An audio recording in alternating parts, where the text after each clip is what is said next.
ഇന്നെന്താ അറിയോ, സോയാബീനും കൊണ്ട് കുട്ടികൾക്ക് ഇഷ്ടപ്പെട്ടൊരു ഇതാണ്. അതായത് അവർക്ക് നല്ല ഏറ്റവും ഇഷ്ടപ്പെട്ട സാധനം സോയാബീൻ വറുത്ത് കൊടുക്കുക.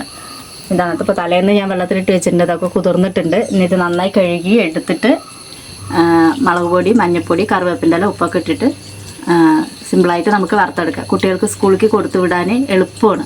എല്ലാ അമ്മമാർക്കും ഇത് എളുപ്പമായിട്ട് ചെയ്യാം.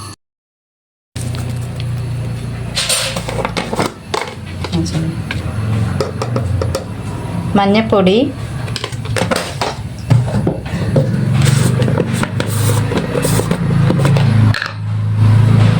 മുളക് പൊടി,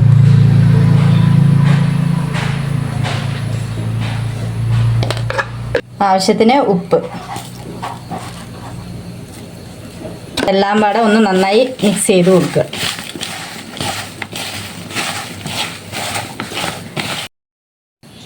എണ്ണ ഒഴിച്ചു കൊടുക്കുക.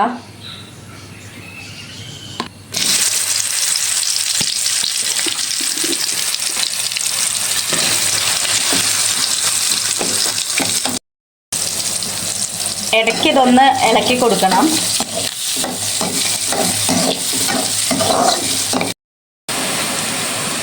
ഇങ്ങനെ ആയിട്ട് വന്നിട്ടുണ്ട്. ഇത് മൊരിഞ്ഞിട്ടുണ്ട്. ഇനി ഇത് നമുക്ക് വേറെ പാത്രത്തിലേക്ക് എടുക്കാം, കോരിയെടുക്കാം.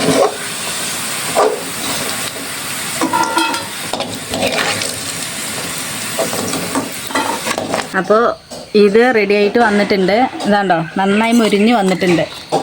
ഞാൻ എൻ്റെ കുട്ടികൾക്ക് ഇത് ഇടയ്ക്കിടയ്ക്ക് ഉണ്ടാക്കി കൊടുക്കാറുണ്ട്. അവർക്ക് നല്ല ഇഷ്ടപ്പെട്ട ഒരു സാധനമാണ് ഈ സോയാബീൻ ഇങ്ങനെ വറുത്തത്.